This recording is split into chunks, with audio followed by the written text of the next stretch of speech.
Good morning, everybody. This video, I'm basically writing for my Tuesday, Thursday class to get to a problem that we didn't get to. And for my Monday, Wednesday class, we lost a class this week. So I'm both going to go over the same problem that I'd like to go over with you all, but I'm going to do a second problem that we did cover in class yesterday for the Tuesday, Thursday group. So for all of you, and Tuesday, Thursday, this is something I had planned for yesterday, but we just got too close to the end of class to do it. Um, this is a problem from the reading that I just when I was working through it on my own, the explanation they provided wasn't doing it for me. It kind of confused me. So I kind of want to explain it another way or walk through it from a different angle. So it says find the domain of this function, and it's a rational function inside a square root. So I just want to start by saying that what's really important here is that x plus 2 times x minus 3 all over x minus 1 has to be greater than or equal to 0. It has to be, it can be 0 or a positive number, but it can't be a negative number. So they suggest doing this by graphing, but I'm going to just talk through this without graphing this. This looks like when you include the square root, this function is kind of wild. So if you're welcome to read the write-up, they talk about how to do it by looking at the graph and sort of thinking about the graph of this as opposed to the original function um, including the square root, just kind of forgetting about the square root and looking at when this function will be positive. But I want to show you this other way that kind of just notes really what's been going on recently is just highlighting how key it is to recognize these moments that create zero. Like when x equals 1, there's the 0 in the denominator and it'll be undefined.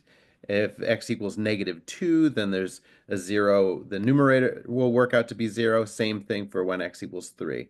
So I really just want to note that the three moments we have to look at are when x is -2, when x is 1, and when x is 3. And I know these aren't necessarily spaced out accurately, but it doesn't really matter because really what I want to do is acknowledge that what we've got here is 1, 2, 3, 4 different places. Values that are less than -2, values that are between -2 and 1, values between 1 and 3, and values that are greater than 3.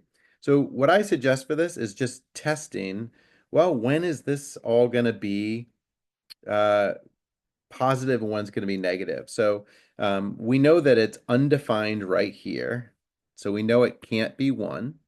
When we're at -2 and +3, we have a 0 in the denominator. So this will all work out to be 0. So that's okay. So I'm going to kind of write that as a closed dot here and here because it can be -2 and it can be -3. The question is, if we go less than -2, what kind of number do we have? So I recommend you just test that. Let's just go -3. -3 plus 2 times -3 minus 3 times -3 minus 1. And really, it actually doesn't matter exactly what number works out. If we think about this number being -3 or -4 or -5 or -6, any negative number but that's less than -2, this -3 plus 2 would work out to be negative, and it would still be negative if that were -3 or -4 or -5. -3 minus 3 is also negative, and if this were -10, -20, it would be even more negative. And -3 minus 1 is also negative, and so would -4 minus 1, -5.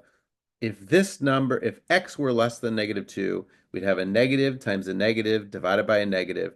In the end, that ends up being negative. So I'm just going to write that any value below -2 is going to produce a negative. So we cannot be less than -2. Let's check the values between -2 and 1, this next kind of interval right here. And I'm just going to do that by just saying I'm going to get rid of this, all my x's of -3 that I plugged in. And now I'm just going to check. Let's go 0 plus 2, 0 minus 3, 0 minus 1. And I'm going to get rid of all my... And this time I'm going to say, all right, 0 plus 2 is going to be a positive. 0 minus 3 is going to be a negative. And 0 minus 1 is also going to be a negative. So now we have a positive times a negative up top, which is going to be negative, divided by a negative, That's actually going to give us a positive. And if you don't believe that this is going to be true for all numbers between -2 and -1, you can check test -1.99, test 0.99. It's going to work out. Next interval, I'm just going to erase with this work and just say, all right, let's look at something between 1 and 3. So I usually, when I can, I just use whole numbers.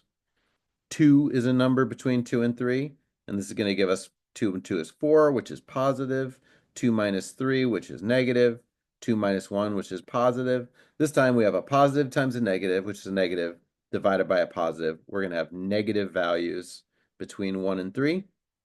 Last interval is just to check between 3 and infinity. So I'm just going to choose some number more than 3. So I'm just going to choose 4. I could choose 10, 100.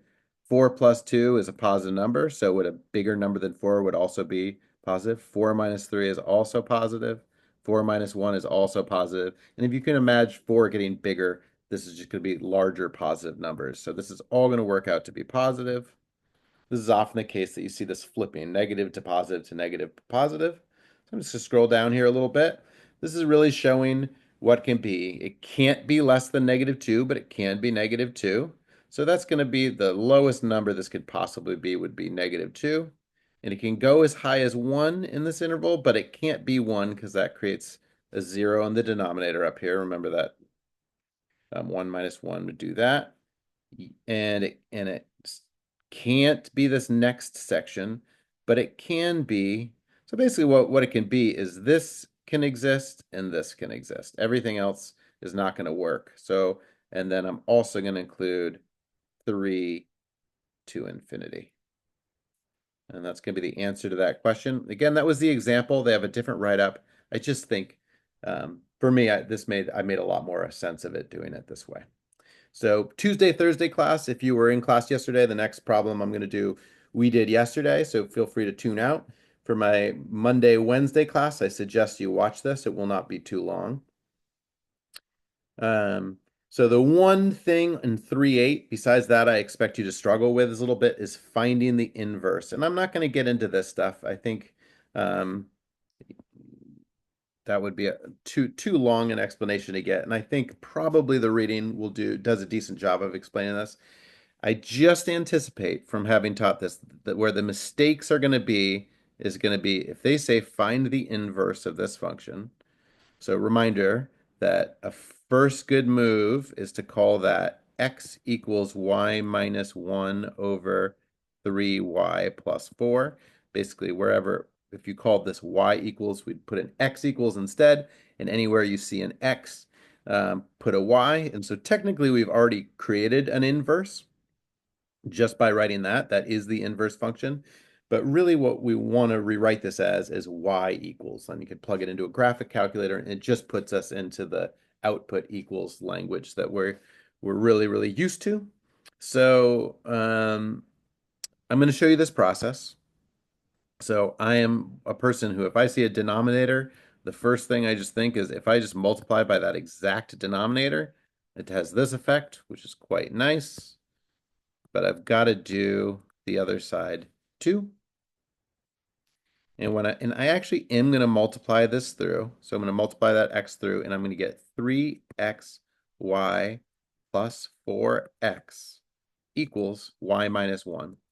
And the reason that I thought people might struggle with this one is because they might say, I need to solve for y, but there's two y's. There's a y here and there's a y there. But this actually is going to work out well because they're both just y to the first degree, y to the first power. So this is the trick on this one, is to get all your y's on the same side. So I'm going to say, let's call this 3xy minus y plus 4x. That's just these three things. And on this side, all we have left is a minus 1. And I'm also going to get rid of anything that's not a y term to the other side. And I'm going to call this, well, I'm going to do this. First of all, on this side, I'm going to write minus 1 minus 4x. But over here, we have, this is what we have left, the 3xy minus y. But I'm going to factor out a y because y goes inside each of these. And I'm going to call that 3x minus 1. Now, just imagine if I multiplied that back through, y times 3x would give me that 3xy, and y times minus 1 would give us that minus y. So notice that by factoring out the y, we don't see multiple y terms anymore. I mean, if we multiplied through, we would, but we don't have to multiply through because we can now do this. If we just divide by that 3x minus 1, we have this effect over here, and we've now gotten this just to y. And this is going to be y equals negative 1 minus 4x all over 3 minus 1. So that would be the inverse function. We could also call that, what was the original called? K, I think. Original was called k of x. So we could also call this the inverse k of x right there. So I just anticipated, oh, did I? Oh, 3x minus 1. I missed that. So there you go, everybody. Hopefully that will help you with 3-8. Monday, Wednesday class. We have no more holidays or miss Monday, Wednesday. So I'll try to stay healthy so we don't miss any more classes this quarter because it is coming to a close fast. All right. Have a good one, everybody.